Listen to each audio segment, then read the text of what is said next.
tal? Muy buenos días. Hoy es jueves 25 de noviembre de 2021 y les doy la bienvenida a esta nueva sesión del Seminario de Investigación del Posgrado en Ciencias y Tecnologías de la Información. En esta ocasión tenemos la visita de la doctora Karina Figueroa, quien nos viene a presentar un avance de su investigación que se titula La importancia de las búsquedas en nuestros días. Como es costumbre, la formalidad nos indica que vamos a leer la semblanza de nuestra invitada antes de pasarle la palabra. Entonces, la doctora Figueroa es egresada de la Facultad de Ingeniería Eléctrica de la Universidad Michoacana de San Nicolás de Hidalgo. Sus estudios de maestría fueron en sistemas computacionales en la misma facultad y en 2007 terminó sus estudios de doctorado en ciencias de la computación en la Universidad de Chile dentro de la Facultad de Ciencias Físicas y Matemáticas. Actualmente es presidenta de la Sociedad Mexicana de Ciencias de la Computación, AC, es editora en jefe de la revista de divulgación Computer Sapiens de temas relacionados con inteligencia artificial y la cual es reconocida por el CONACYT.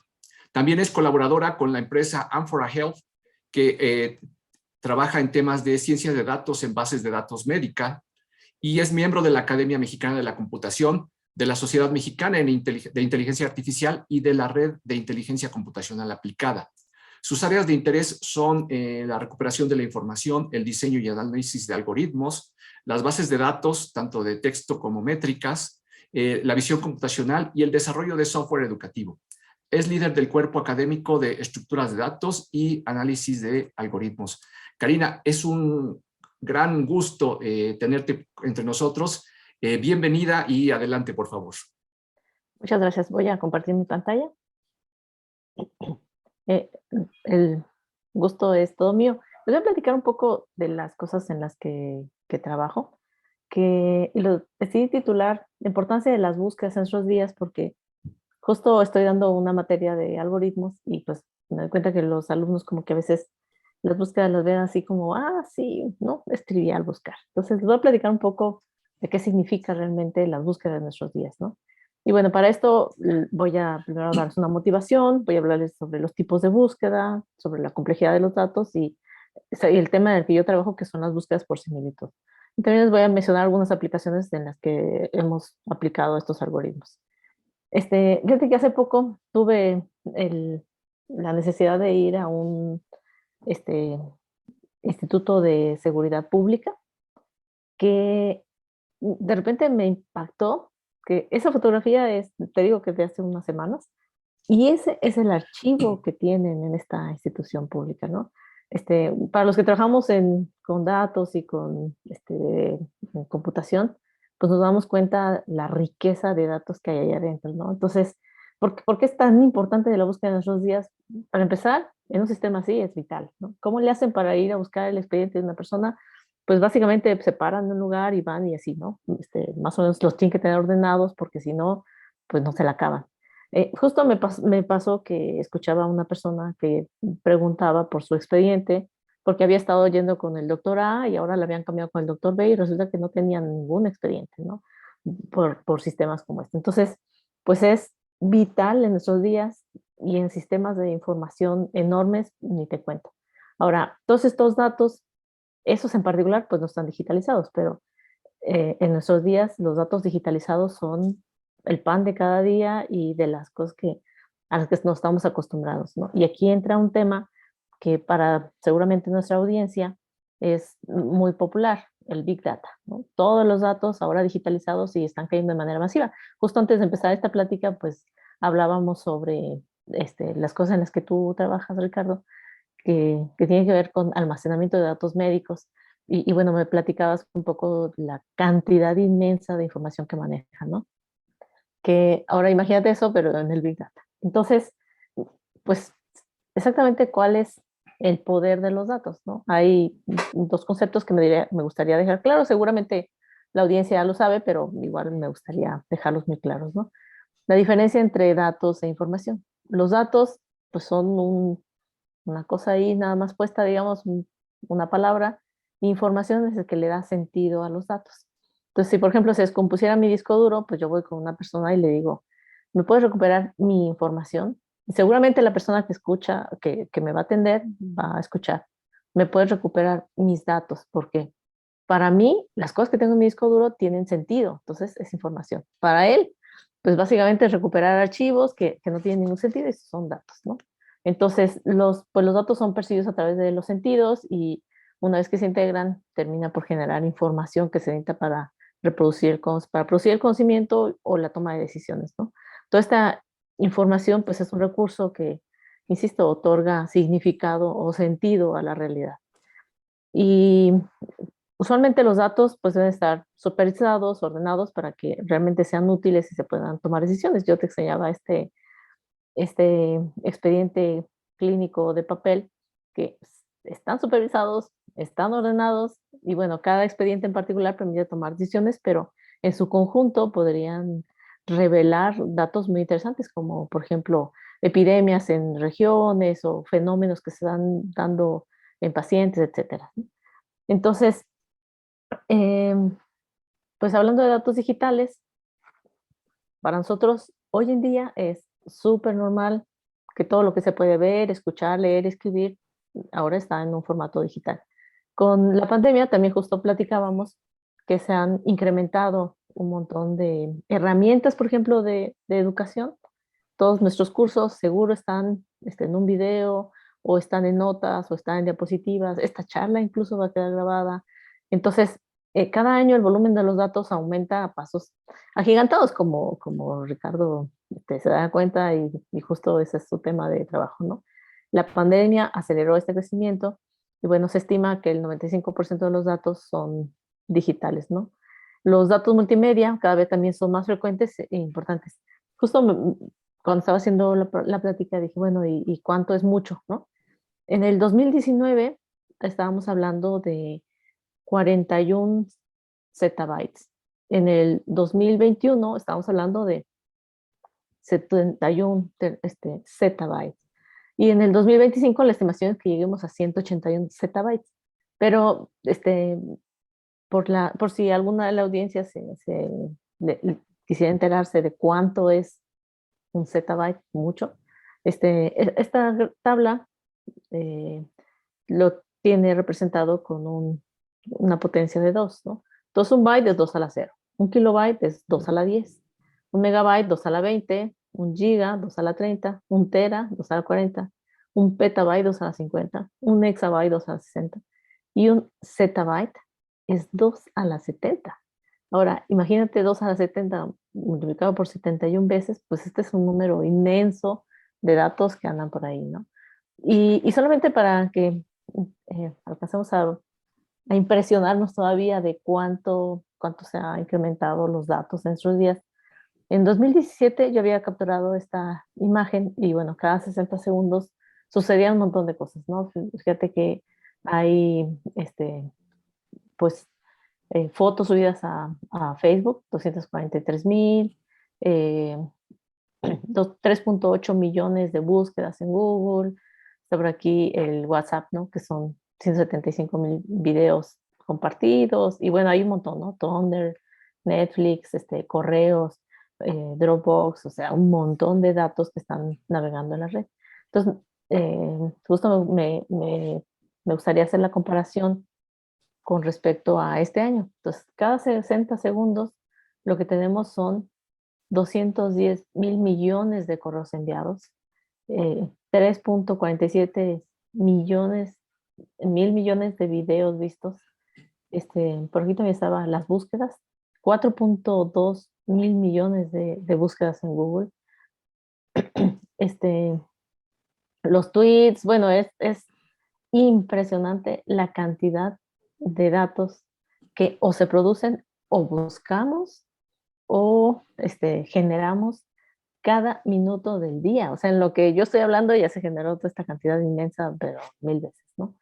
Y entonces, para ir un poco introduciendo el tema de búsquedas por similitud, bueno, voy a platicar un poco de los tipos de datos que existen, ¿no? Hay datos estructurados, sigue habiendo base de datos relacionales, porque así lo ameritan, por ejemplo, en un expediente clínico, en una en una clínica, pues puede ser una base de datos relacional, pero también hay datos no estructurados, como por ejemplo PDFs, correos, pues texto en general, ¿no?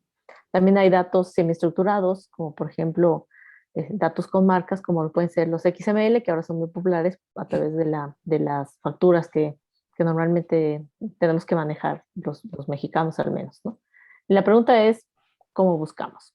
Pues en un expediente así, inevitablemente es pararse entre eso y pues darle una ojeada a los expedientes, ¿no? Entonces, de las cosas que quiero resaltar es que se necesita mantener un orden. En este caso, conviene alfabético porque vas a buscar por el nombre del paciente o quizá por el número de este, seguridad social, ¿no? Cada búsqueda que hacemos representa un costo. En un expediente físico, pues implica desde que te paras hasta que vas y lo traes, eso es tiempo, y el tiempo es dinero, ¿no? También hay este, pérdida de información al momento de estructurar los datos o que no puedas encontrarlos, digamos, porque perdiste el expediente o qué sé yo, ¿no? Entonces, en los datos estructurados, pues lo que sabemos es que tenemos información, la podemos estructurar en tablas, la podemos estructurar en registros, y estos registros terminan en campos y en los campos podemos hacer búsquedas, ¿no? Entonces, ¿qué sabemos hacer? En los números o en las palabras, si están ordenadas, por ejemplo, podemos hacer tranquilamente una búsqueda binaria y hay una manera muy clara en ese orden. Cuando los datos están desordenados, pues solamente te queda una búsqueda secuencial y eso hay que tomar decisiones como cuántas consultas vas a realizar para ver si conviene ordenarlos primero y después estar haciendo búsquedas sobre esto, ¿no?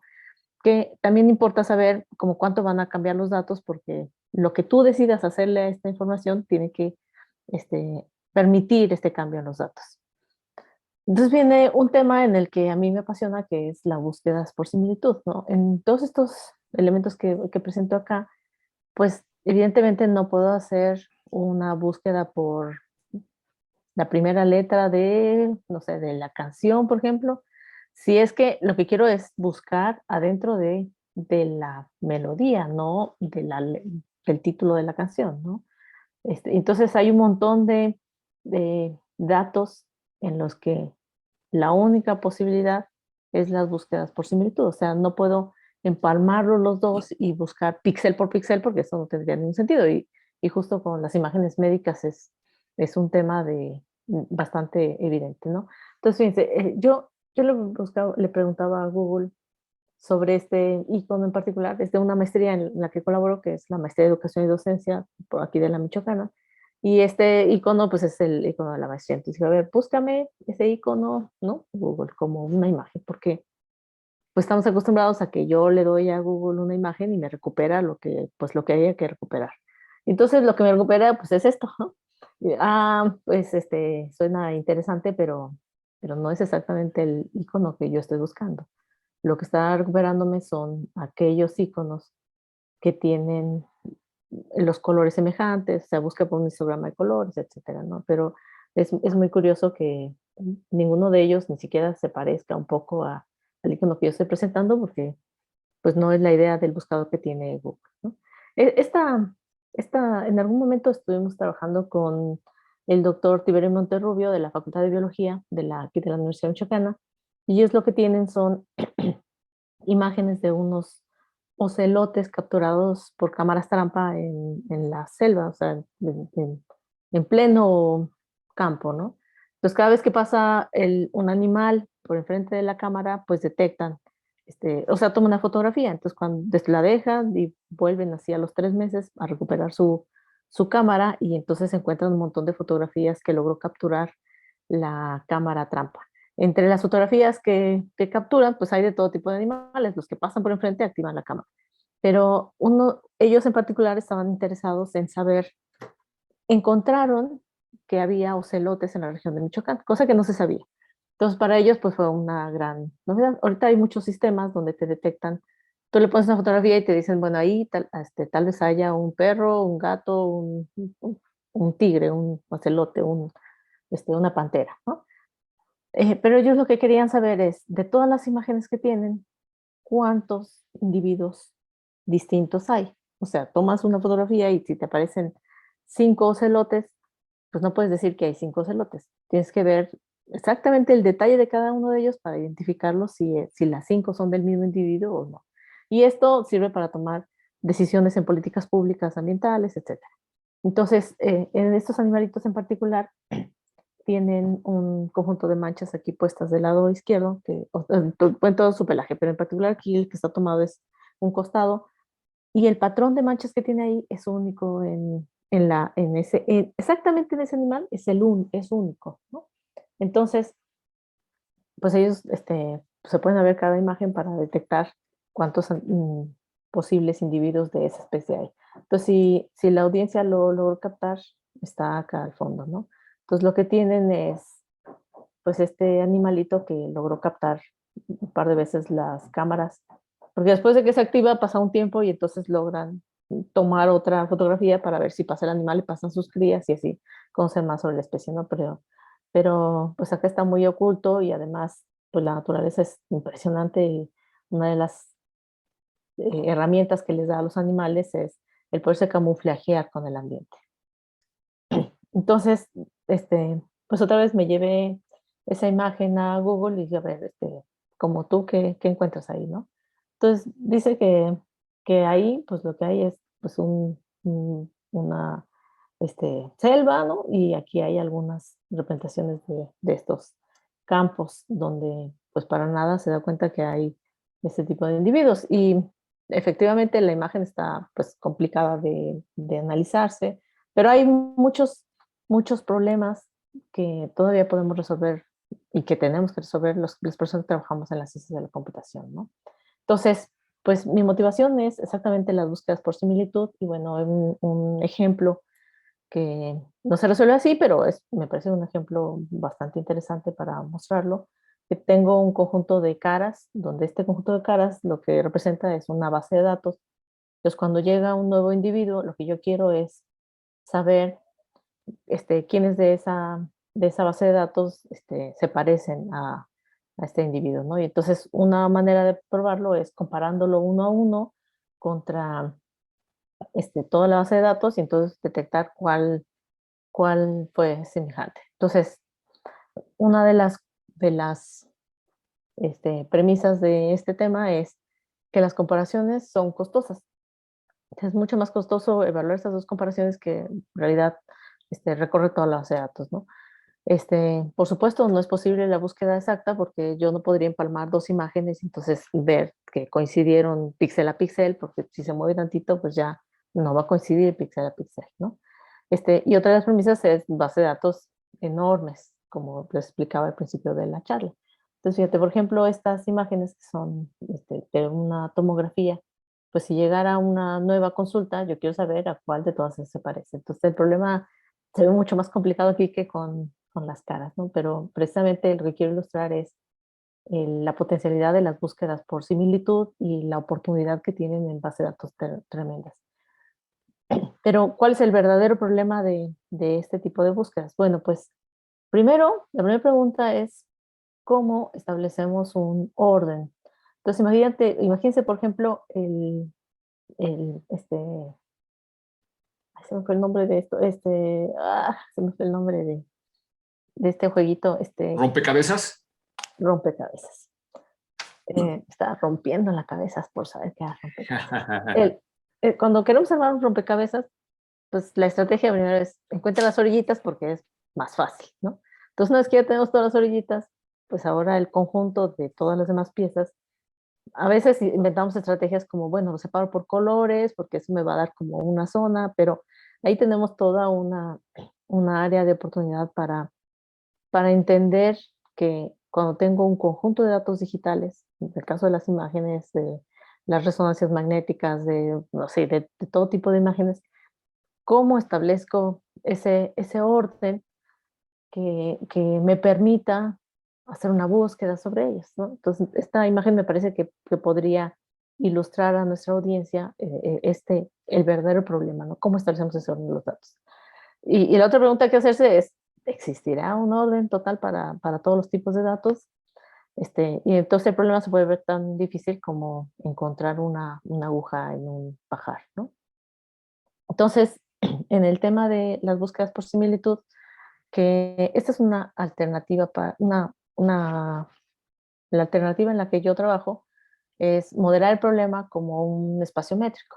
Entonces, para eso voy a enseñar algunas aplicaciones que se pueden dar en recuperación de información, en problemas de clasificación, en finanzas, sabiendo, por ejemplo, qué economía tuvo un comportamiento similar. Ves que la economía está, el peso, por ejemplo, está fluctuando en su valor todos los días, entonces hay una gráfica que representa cómo va comportándose el valor del peso en nuestros días. Entonces, una manera de encontrar predicciones es viendo las curvas que genera una tendencia en el caso del peso, por ejemplo, saber cómo otra moneda podría haber tenido un comportamiento similar y cómo comportarse, ¿no? En biología, pues hay un montón de imágenes de todo tipo, en imágenes médicas como las resonancias magnéticas, en Internet de las cosas. En realidad, las búsquedas por similitud están presentes en muchas aplicaciones. Es el corazón de la inteligencia artificial, tiene que ver con un problema de búsquedas. Por ejemplo, los problemas de clasificación, los problemas de cabecinos, todo esto son problemas de búsqueda, ¿no? Entonces, acá, en particular en ese tema de búsquedas por similitud, la función de distancia, que debería decirnos qué tanto se parece una imagen a otra, pues permite que el usuario pueda definir este problema de percepción sobre lo que significa similitud, ¿no? Y en el dominio que se va a usar. Entonces, yo les hablaba, por ejemplo, de estos ocelotes. Si un ocelote pues se perfila bien y le toman la fotografía, pues se le ven claramente las manchas. Pero si el ocelote está un poco doblado porque se estaba ya yendo de la escena cuando se activó la cámara, se le pierden un conjunto de manchas o pueden transformarse las manchas. Si era circular, ahora se ve una línea, por ejemplo. Entonces, lo que se necesita para modelarlo como un espacio métrico es esta función de distancia que nos diga qué tanto se parece una imagen a otra, ¿no? Insisto, depende del dominio del que se va a procesar. Entonces, estas búsquedas por distancia, pues la definición del problema es que tenemos un universo de objetos y la función de distancia.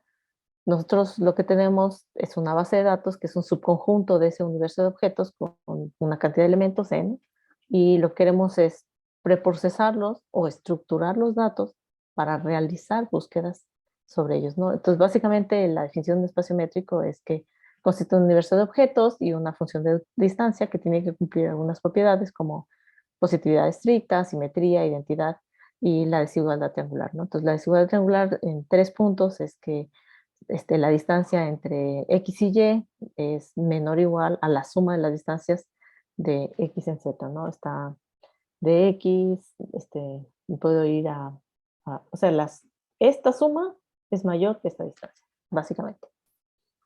Entonces, lo que hacemos en este problema de modelar algún espacio métrico para las búsquedas por similitud, esto pretende ser el diagrama completo de lo que realmente estamos ejecutando. Partimos de que tenemos una base de datos, generamos un orden a través de una estructura de datos y cuando llega la consulta, pues recorre ese procesamiento que hicimos de un índice y lo que tenemos son 2 tipos de elementos. Los elementos que pueden ser descartados usando la desigualdad triangular o una lista de candidatos. En la lista de candidatos lo que tenemos son elementos que son relevantes y elementos que no son relevantes. Entonces, aterrizando un poco varias de las cosas que he platicado es, esta base de datos, la intención es que sean base de datos multimedia. Este índice, la propuesta es que nosotros definimos cómo podríamos ordenar esa base de datos, ponerla en una estructura de datos y entonces evitar hacer cálculos de distancia partiendo que este cálculo de distancia es costoso en esa base de datos que estoy trabajando. Entonces, si yo logro eliminar a la mayoría de ellos, pues me ahorré un montón de cálculos de distancia. Si en lista de candidatos la mayoría fueron relevantes, pues entonces ya la hice porque hice exactamente los cálculos de distancia que necesitaba procesar. Sí, yo esperaría que mi estructura de datos, o sea, mi índice, fuera lo suficientemente bueno para que esta lista de candidatos sea solamente de elementos relevantes y desechar a los no relevantes. Ese es el sueño guajiro de todas las mañanas buscando hacer una estructura de datos. Entonces, en estos conceptos, el modelo unificado de las cosas que hacemos es que todos los algoritmos de indexación particionan el conjunto o base de datos en subconjuntos. Lo que pretendemos es que el índice permita determinar un conjunto esos subconjuntos, esos subconjuntos candidatos y que puedan contener los elementos relevantes de consulta. Eso es lo que estaba explicando en la diapositiva anterior, ¿no? Entonces, de las medidas que nosotros tenemos para evaluar qué tan bien o qué tan malo fue el índice, fue encontrar subconjuntos que me permitan tener una complejidad interna y luego verificar una complejidad externa. La complejidad interna es como cuántas distancias gasto en el índice, porque pues una manera de resolver el problema es mires la consulta que estás buscando contra todo el mundo, ¿no? Total, está en el índice. Y entonces, básicamente tienes la lista de candidatos pura y ya tienes los elementos relevantes, pero entonces las consultas, no, las distancias que procesamos en el índice son la complejidad interna y la lista de candidatos es la complejidad externa a la que me refiero en esta diapositiva. Entonces, para ponerlo de manera esquemática, tengo mi base de datos, proceso el índice y, como les decía, genero particiones de esta base de datos, de manera que cuando llega una consulta, después de recorrer el índice, lo que tengo es solamente algunos subconjuntos en los que debería revisar exhaustivamente, ¿no? Entonces, todos estos son mi lista de candidatos, son los elementos descartados, y los que caen adentro de esta bolita deberían ser los elementos relevantes y los otros fueron elementos no relevantes de la lista de candidatos. Y bueno, la complejidad con la que medimos cómo evoluciona nuestro problema es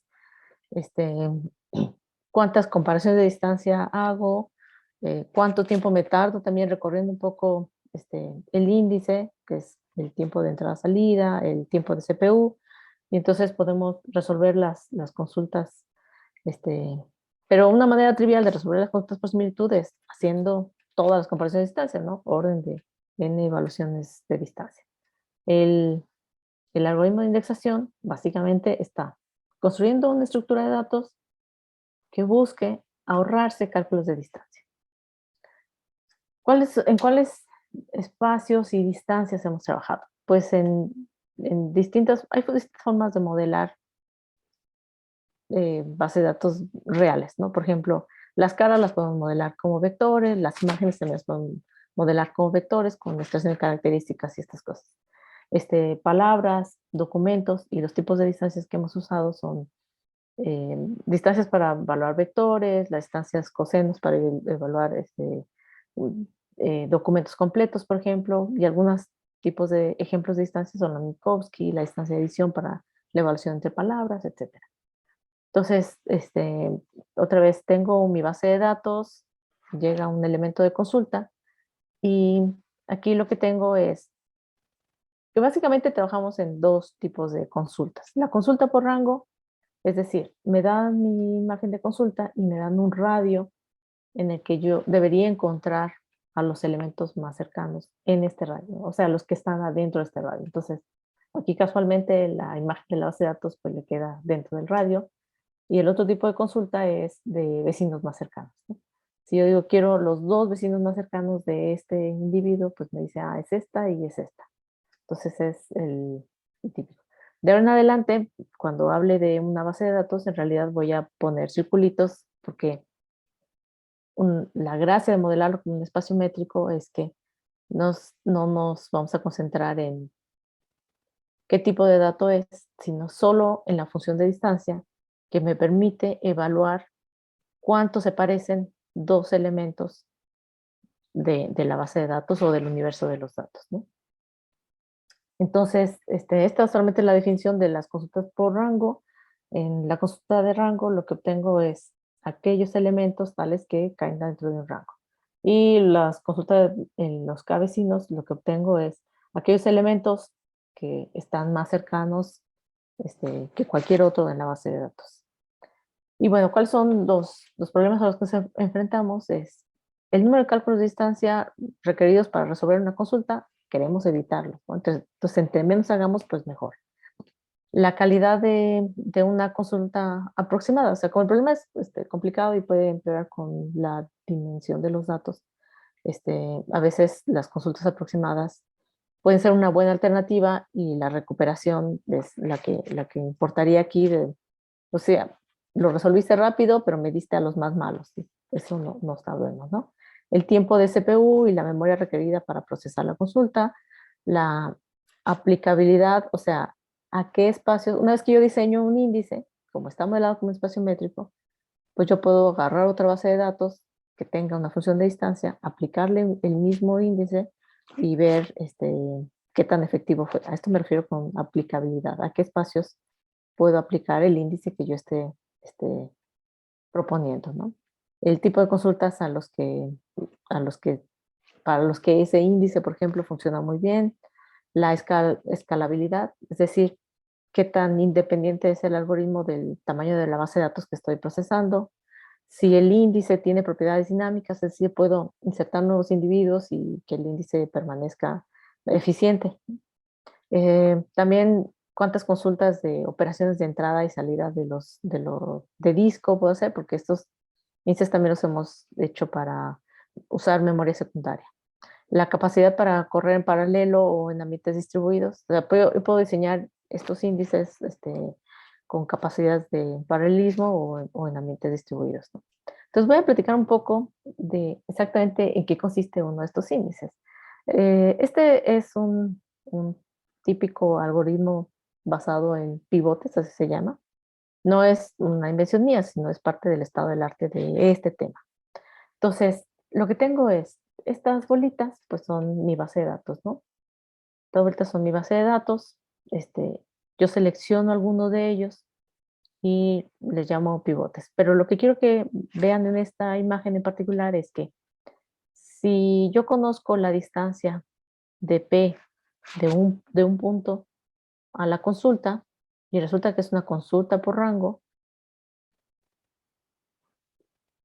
lo que puedo encontrar es este anillo que es la distancia de P hacia la consulta menos el radio y la distancia de P hacia la consulta más el radio. Entonces, todos los elementos que están en esta zona son esta parte de la lista de candidatos a los que me interesa llegar, ¿no? Los elementos que están aquí adentro, usando la desigualdad triangular, puedo decir, no van a ser parte, no son elementos relevantes. Entonces, les voy a explicar con una animación donde tengo los algoritmos basados en pivotes, selecciono algunos de ellos y les voy a llamar este, pivotes. Cada una de estas líneas rojas lo que está generando o que está calculando es la distancia, es decir, una vez que seleccione un conjunto de pivotes, mido la distancia a todo el mundo. Eso lo hago en el preprocesamiento. Y con lo que almaceno es las distancias del pivote hacia todo el mundo. Por supuesto, no todo el mundo debería ser un pivote. Ahora, cuando llega una consulta, la consulta solo se mide contra un pivote, que es a lo que me refería con distancias internas. La consulta en este caso está haciendo 3 distancias internas, mide su distancia al pivote y dice, bueno, estás a tanta distancia, estás a tanta distancia y estás a tanta distancia. Y lo que yo quiero es una consulta por rango. Con este pivote puedo detectar este anillo del que les hablaba en la diapositiva anterior y saber en qué rango deberían estar los elementos relevantes. Entonces, todos esos que están en este anillo no están descartados. Los que están fuera del anillo están descartados. Si uso otro pivote, también puedo generar este anillo. Acuérdense que guardé la distancia del pivote hacia todo el mundo. Entonces, genero este otro anillo y lo que me quedo ahora son con la intersección de los otros dos, porque gracias a este pivote alejado puedo descartar a todos estos, ¿no? Entonces, si uso un tercer pivote que casualmente está cerca de la consulta, entonces genero un nuevo anillo y ahora la respuesta debería ser la intersección de los tres, la información de los tres pivotes, que en este caso no hay nadie en este punto, pero toda la zona como roja debería ser de los elementos relevantes. Y bueno, un tema en el que yo he trabajado por varios años es un tipo de algoritmo llamado permutaciones, basado en permutaciones. Entonces la idea es, tengo mi base de datos pues mi base de datos, ¿no? De algún tipo de datos como caras, voz, palabras, documentos de las que yo les hablaba hace un momento. Y la idea es, selecciono un conjunto de esos elementos y a esa selección le llamo permutantes. Hasta ahí, pues no es esta la novedad, ¿verdad? Porque nada más le cambié el nombre. Entonces, lo que hacemos es que cada elemento de la base de datos que no es un permutante mide su permutación, mide su distancia a los permutantes. Y entonces ahora, en lugar de quedarme con las distancias medidas hacia estos elementos, con lo que me quedo es con el orden en que ven a los permutantes. Es decir, para este elemento U, el permutante más cercano es P3. El que sigue es P6 y así sucesivamente. Cuando llega un elemento de consulta, en este caso es esta Q, también mide su permutación. Entonces, para este elemento Q, el permutante más cercano es el 6, y luego el 5, y luego el 4, y así sucesivamente. Entonces, ahora el problema consiste en encontrar las permutaciones semejantes. Es decir, la este, hipótesis es, los elementos iguales tienen exactamente la misma permutación. Los elementos similares deberían tener permutaciones similares. Voy a regresar a esta imagen. Entonces, fíjense, si esta Q, digamos, hubiera otro elemento aquí súper cerquita, tendría exactamente la misma permutación, es decir, P6, P5, P4, etc. Si lo que quiere encontrar es los elementos cercanos a él y hubiera un elemento parecido aquí, vería el espacio de la misma forma o al menos de forma similar a, a la permutación de ese elemento. Entonces hay varias formas de medir la similitud entre permutaciones. Algunas de ellas son Spearman-Foot Rule, que es esta ecuación, que es básicamente encontrar las diferencias de las posiciones. Creo que no lo tengo, pero voy a ponerlo acá. Por ejemplo, para este elemento, el permutante 6 está en la primera posición y para este está en la segunda posición. Entonces la diferencia es, este se movió una posición. Este está a 1, 2, 3 posiciones. Entonces 1 más 3, 4. Este se movió a 3 posiciones. Entonces 4 más 3, 7. Este está en la misma posición, este se movió también varias posiciones y este se movió varias posiciones. Entonces la suma de todas estas, la suma absoluta de todas estas diferencias de posiciones es lo que calcula el Foot Rule. Y bueno, el Spearman Rule hace lo mismo, pero elevado al cuadrado. Entonces, el preprocesamiento del que yo les hablaba en análisis de diapositivas, estos índices que generamos es, selecciono mis permutantes, cada elemento genera su permutación. Eso es por lo pronto, mi índice. Cuando llega una consulta, mide su permutación, o sea, genera su permutación midiendo su distancia a los permutantes, y entonces ordenamos los elementos de la base de datos por la similitud de las permutaciones. Y después básicamente vemos, a ver, ¿cuál quedó hasta arriba? Pues que es el más cercano. Entonces estos que se marcaron son las permutaciones más parecidas al elemento de consulta Q, que además son efectivamente los más cercanos a Q. Entonces, de los resultados que hemos obtenido con esta técnica, es que, por ejemplo, para una dimensión, acá está abajo, Aquí solo analizábamos 10.000 objetos porque queríamos ver si funcionaba o no la técnica y entonces usamos 128 preguntantes, que en una base de datos 10.000 tampoco es tanto. Y lo que hicimos fue modificar la dimensión intrínseca de los datos, es decir, qué tan difícil es buscar en esa base de datos, ¿no? Entonces hay dimensión 128 y dimensión de 1024. Entre más grande, más gordita la línea, menor es la dimensión. Entonces la de 1024. Y yo les explicaba la técnica de los pivotes, por ejemplo, que es esta línea de aquí abajo, la técnica de los pivotes, ¿no? O sea, guardando las distancias y evaluando esta complejidad en una dimensión intrínseca de 1024. Y lo que dice esta línea es básicamente que cuando tú recuperas el 50% de los datos, revisaste el 50% de la base de datos comparada. Eso es básicamente búsqueda secuencial. O sea, si tienes datos ordenados y buscas en la mitad, las probabilidades de que te encuentres la mitad es bastante alta. En cambio, nuestra técnica le va mucho mejor para esa dimensión súper alta. Y bueno, en dimensión, por ejemplo, de 128, solo revisando el 93% de la base de datos, recuperamos el 93% de los elementos que andábamos buscando.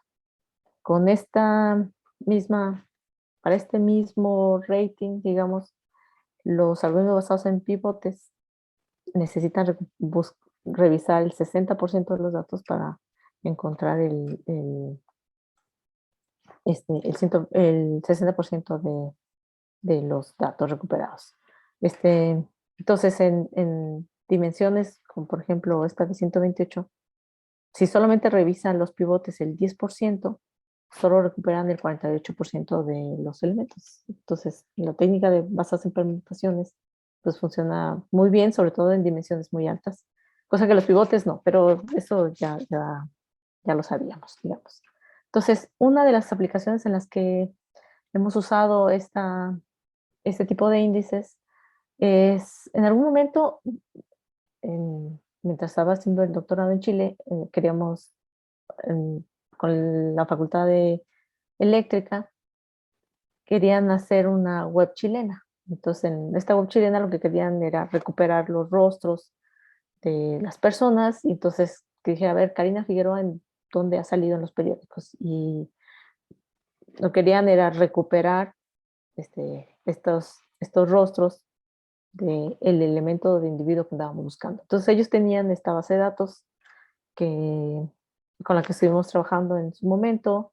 Entonces hicimos toda una aplicación para que cuando buscaran una cara, pues te dijera cuáles son las imágenes similares. Pero esto hace varios años, que es una aplicación que a mí me conquistó más de mi trabajo, ¿no?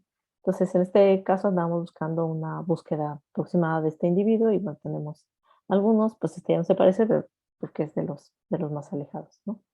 Y bueno, algunas estadísticas de lo que teníamos en ese momento era el tiempo de búsqueda, el tipo de recuperación, la base de datos y listo. Eso les quería platicar. Pues muchas gracias por su atención. Karina, muchas gracias a ti por tu presentación. A mí me parecía muy interesante y muy bonita, sobre todo porque además yo creo que en nuestro auditorio hay gente que se dedica también a estos temas que tú cultivas.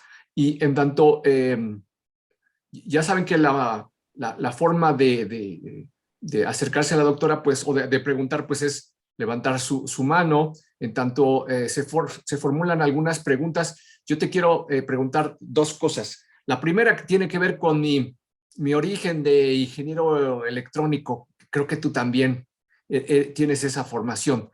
¿Cómo caracterizas, por ejemplo, una señal en el tiempo? Eso no me queda claro. Ah, fíjate que en algún momento me estuve metiendo a hacer este, extracción de características en el tema. Ujú. Eh, a ver, déjate platico la historia completa. Con esto de los Por ocelotes, favor.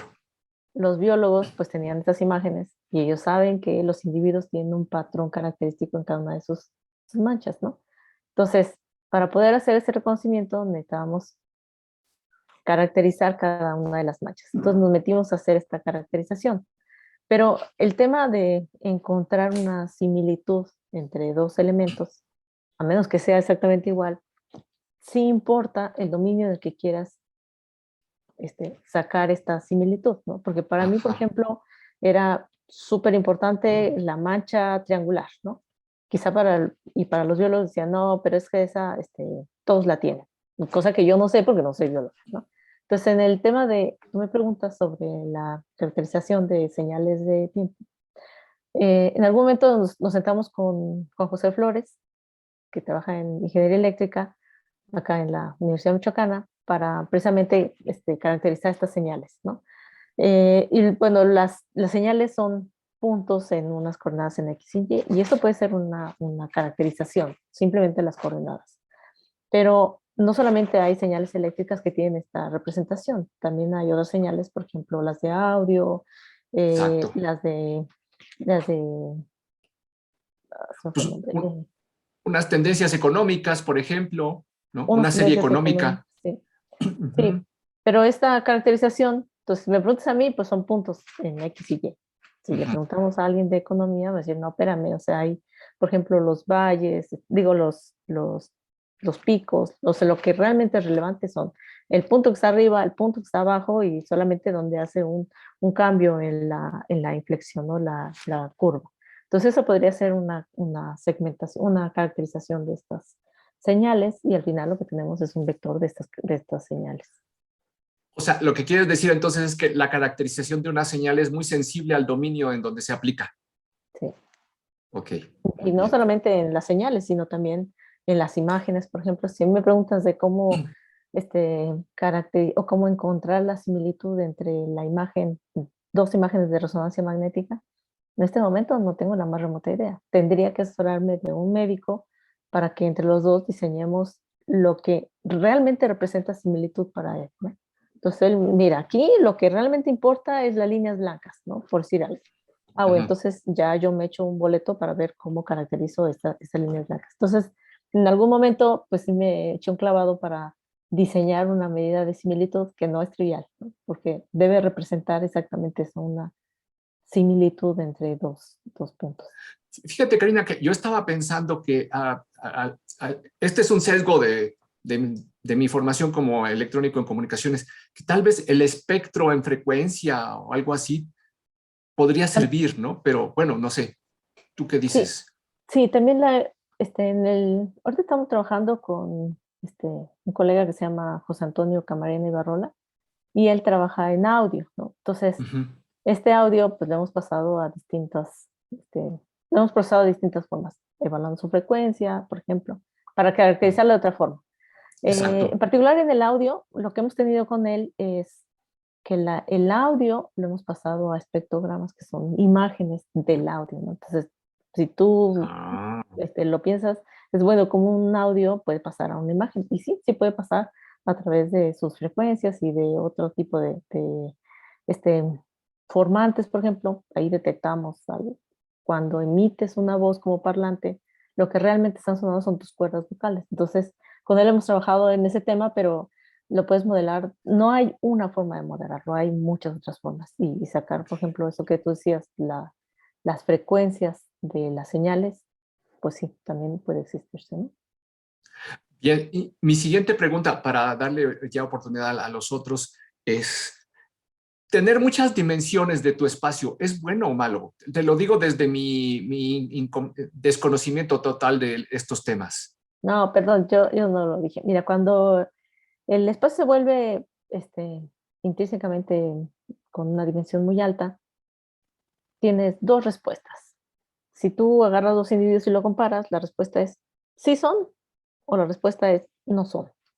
Pero solamente Ok. eso, cero o uno o cero, ¿no? Cuando el espacio ya es así intratable, solo tienes dos respuestas. Entonces, si te fijas, no hay nada que le puedas hacer porque a todo lo que le preguntes te va a decir no es, no es, no es, sí le atinaste. Entonces, en ese tipo Ujú. de escenarios, cuando la dimensión es muy alta, pues lo único que queda hacer es una búsqueda secuencial. Entonces, entre mayor la dimensión, más difícil se vuelve el espacio de búsqueda. Pero gracias por la pregunta. No, lo voy Lo, a... lo- Ujú. lo cual significa que hay como un número óptimo, una dimensión óptima, ¿no? Hay un número óptimo de dimensiones. Muy pocas se pierde la caracterización de los objetos y demasiadas, pues es buscar una aguja en un pajar. Exacto, sí. Pero eso no depende de los índices a los que yo trabajo. depende de la modelación del problema. Entonces tú agarras señales eléctricas, como tú decías, y lo caracterizas. Entonces, si ahí entras lo que acabas justo de mencionar, si le pones demasiadas dimensiones, demasiados elementos y todos los elementos se parecen entre sí o muy poco, lo que tienes es una dimensión intrínseca muy alta. Muy bien. ¿Alguien más de la audiencia que quisiera hacer alguna pregunta? Marvin, adelante, por favor. Bienvenido. Muchas gracias. Gracias y gracias a la doctora por su presentación. Ya que acaba de comentar este tema de esa aplicación en audio que está trabajando con un colega, ¿sería posible darnos un poco más de detalles de qué es, digamos, lo que están trabajando específicamente con esto de los espectrogramas y el audio? Por Sí, favor. con él lo que estamos trabajando es el reconocimiento de la identificación de parlantes. O sea, cuando nosotros metemos en audio, por ejemplo, con el banco, ¿no? Yo llamo al banco y me dicen, repite esto que yo previamente grabé, ¿no? Entonces ahí me dicen, en Santander tu voz es tu firma o algo así. Tu firma. Ajá, tu voz es tu firma, ¿verdad? Pero previo a eso, en algún momento yo llamé por teléfono y me dijeron, tienes que grabar este mensaje 3 veces. En Santander tu voz es tu firma, y lo grabas 3 veces. Entonces, cuando quieres hacer un reconocimiento de parlantes, lo que haces es agarras, por ejemplo, en este caso de la aplicación del banco, llamas y repites exactamente la misma frase.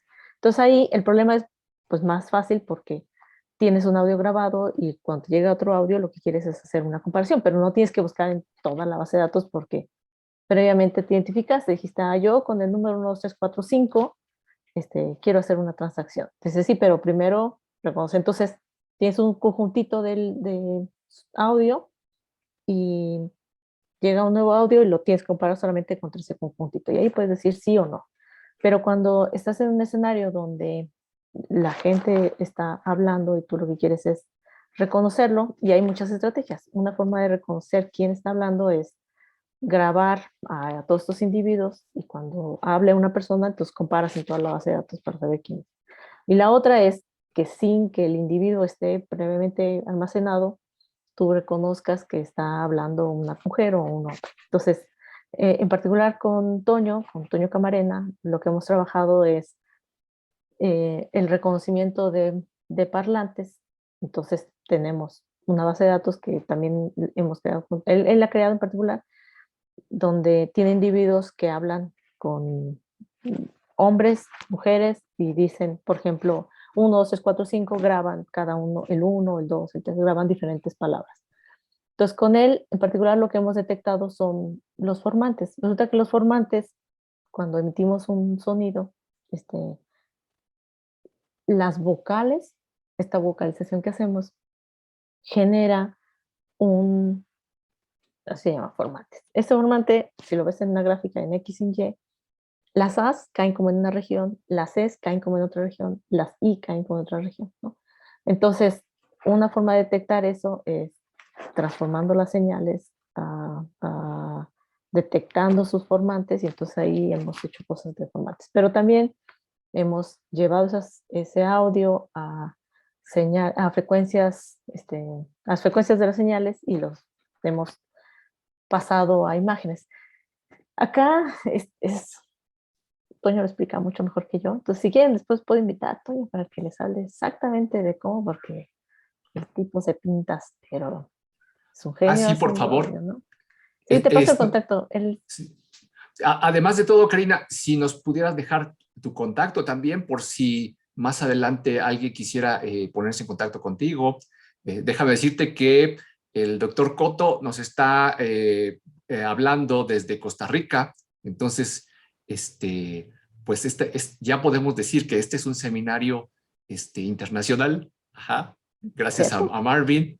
Y bueno, ahí una de las tantas intenciones de esta reunión es buscar esas colaboraciones y volvernos lo que en teoría de gráficas o teoría de grafos llaman un hub que reúna a diferentes personas con intereses semejantes, ¿no? Pero por ahí también tenemos a Francisco que quiere hacer una pregunta. Francisco, por favor, adelante.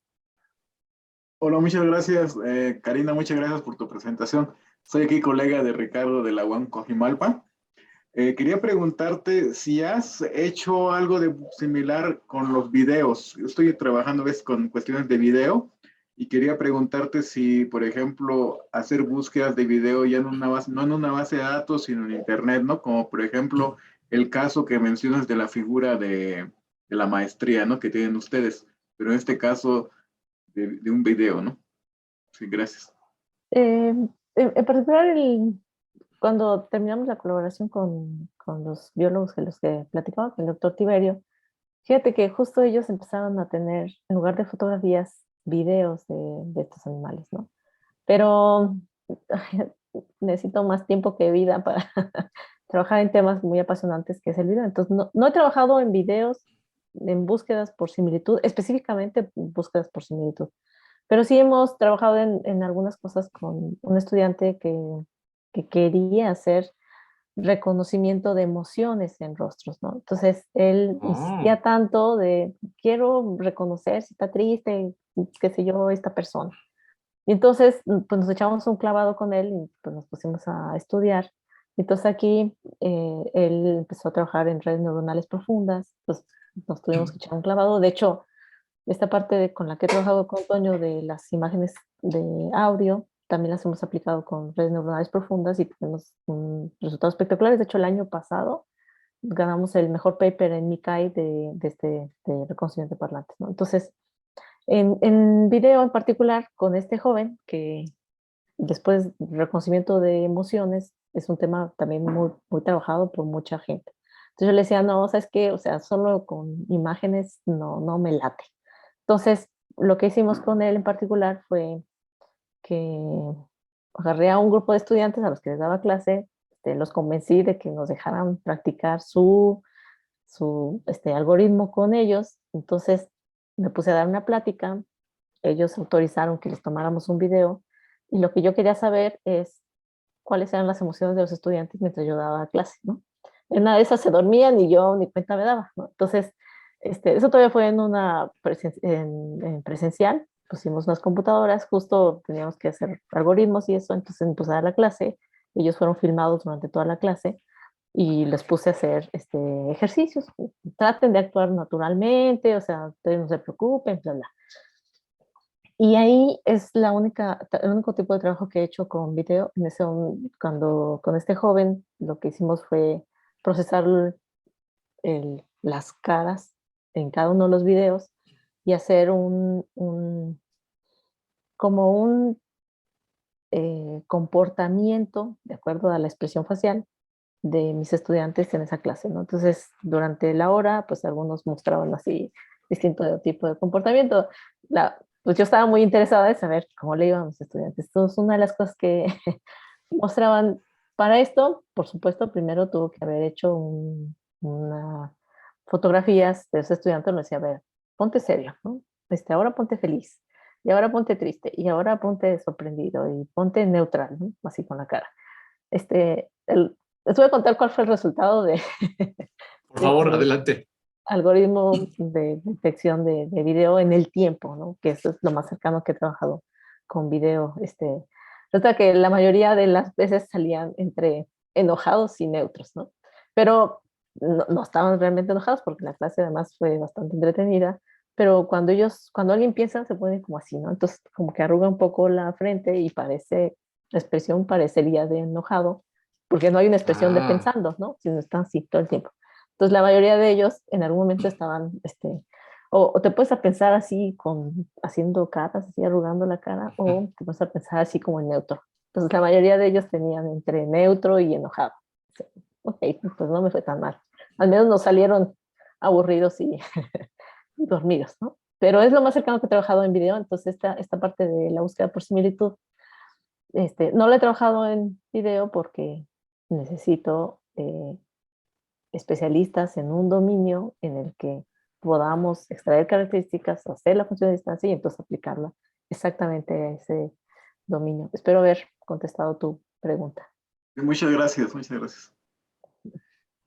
Yo me quedo con esta idea entonces, Karina, de que este conjunto de herramientas que nos has presentado implica también la posibilidad de una investigación multidisciplinaria en donde hay un especialista que define la manera como vas a caracterizar el objeto o el conjunto de objetos, y luego viene una persona con tus conocimientos, con tus competencias, que le ayuda, pero es justamente en ese diálogo entre dos tipos de especialistas con formaciones distintas que se puede construir este tipo de aplicaciones. No sé si habrá o hay alguna otra pregunta de nuestro público, y de no ser así, y antes de despedirnos, yo te quiero hacer una pregunta más pues de un carácter muchísimo más en el dominio de las asociaciones profesionales. ¿Podrías platicarnos un poco de la SMCC? Claro, mira, esta Sociedad Mexicana este, Sociedad Mexicana de Ciencias de la Computación eh, nació así, en el 95, si mal no recuerdo. Había un conjunto de doctores en el país que, pues ellos querían, o sea, se dieron cuenta que eran como poquitos y dijeron, bueno, pues, ¿por qué no nos juntamos y trabajamos todos en grupo para hacer, pues, para construir mejor herramientas, ¿no? Entonces, se formaron un conjunto este, de profesores doctorados que eran en ese momento y generaron esta Sociedad Mexicana de Ciencia de la Computación. Entonces, la intención en todo momento, y sigue siendo, es reunir comunidades académicas, propiciar las colaboraciones entre ellas, y sobre todo la más importante es que los estudiantes se acerquen a los investigadores, ¿no? Entonces, un evento en particular que realizamos todos los años con esa finalidad y pensando en ese público objetivo es el Encuentro Nacional de Computación. Justo, pues a Ricardo lo conocí presencialmente en el 2013, En que el nosotros ENC, organizamos el ENC, el Encuentro famoso Nacional de ENC. Computación. Exacto.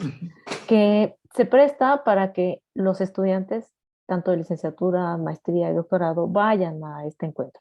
La gracia del ENC, ahorita tú sabes que hay muchas asociaciones, ¿no? Está LESMIA, los de AMEXIC, que es de interacción a la computadora, pero la intención es que este encuentro sea no solamente de un área específica, inteligencia artificial o interacción con la computadora, sino que sea un encuentro de todo lo que podría abarcarse de la computación, buscando esta colaboración entre las distintas partes y la disciplinaridad, multidisciplinaridad de la que también nos hablas, ¿no, Ricardo?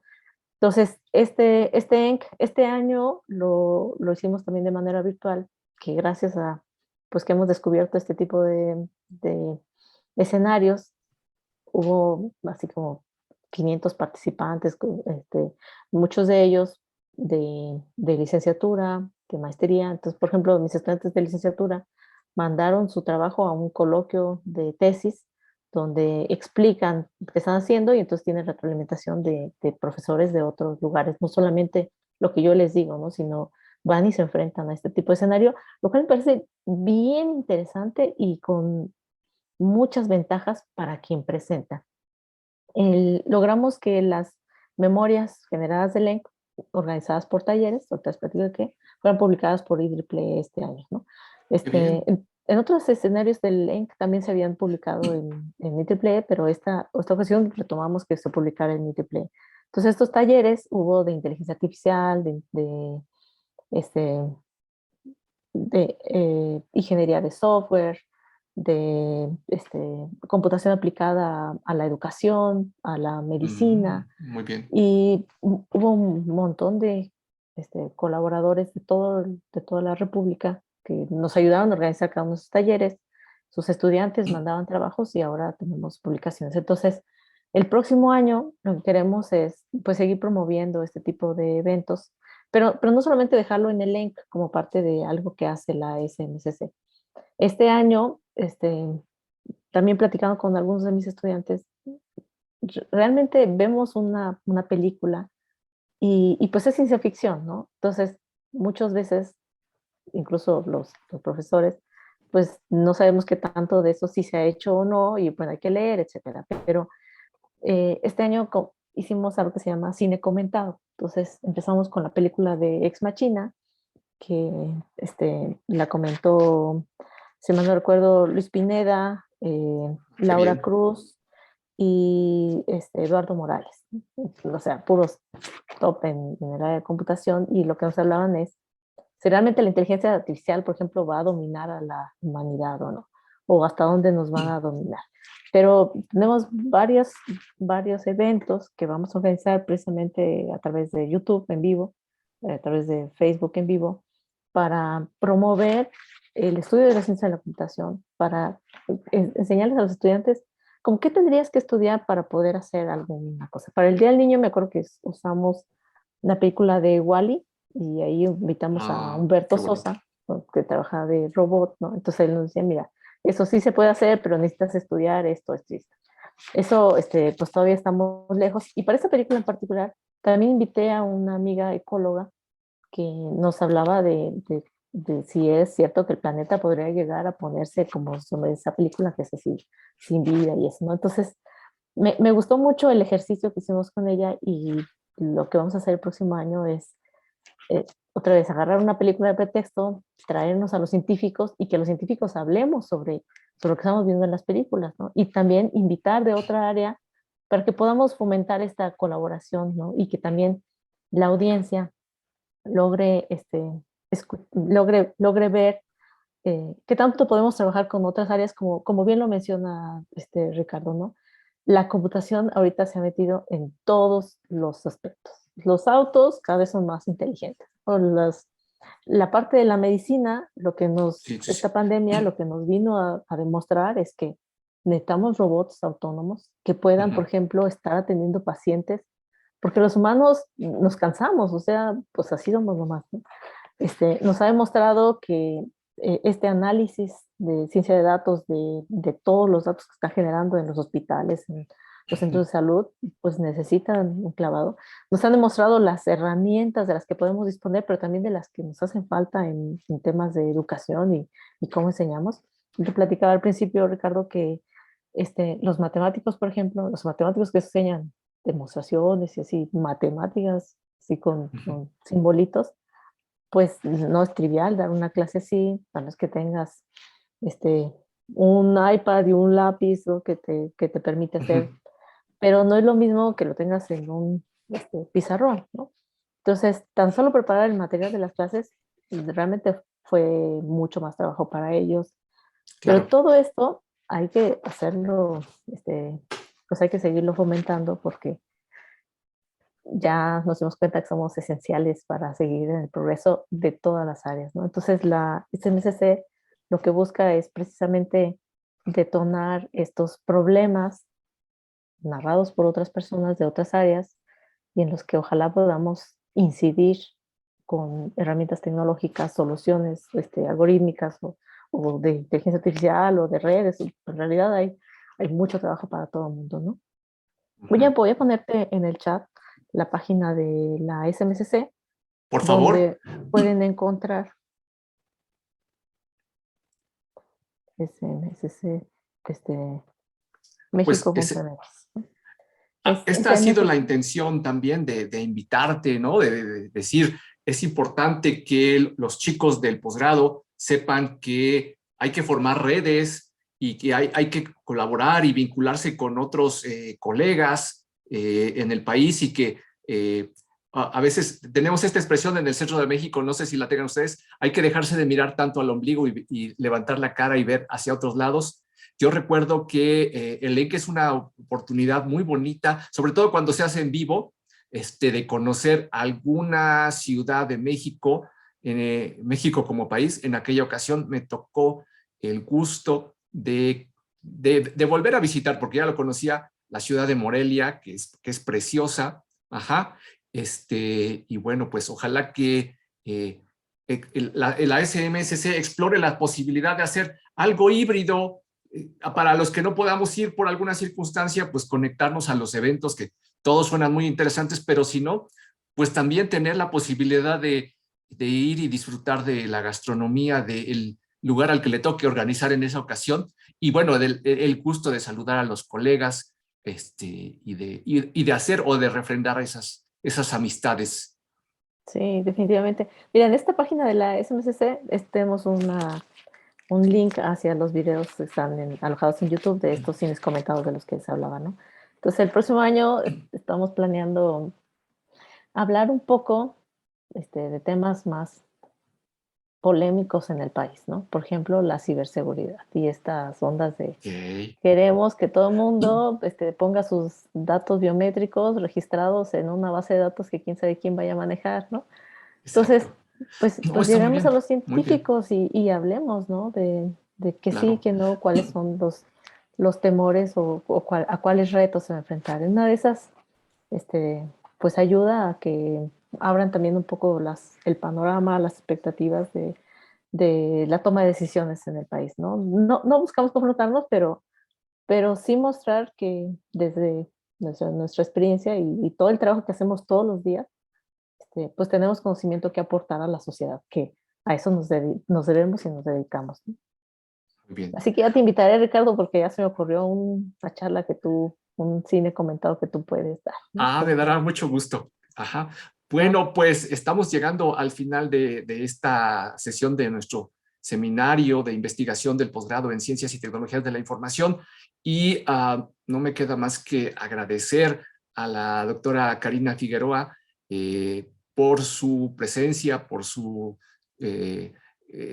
habernos compartido de su conocimiento, pero también por esta oportunidad que nos abre, como yo le digo, de formar redes de colaboración que son tan importantes. Karina, ha sido un gusto y que no sea la última vez, ¿no? Pues mira, yo estoy abierta a cualquier invitación y por ahí tenemos un tema que todavía me comentabas que íbamos a trabajar, ¿no? Entonces, por ahí vamos a estar en comunicación, Ricardo, y pues me da mucho gusto estar en un seminario internacional. Muchas gracias a todos ustedes y nos vemos a la próxima. Hasta luego.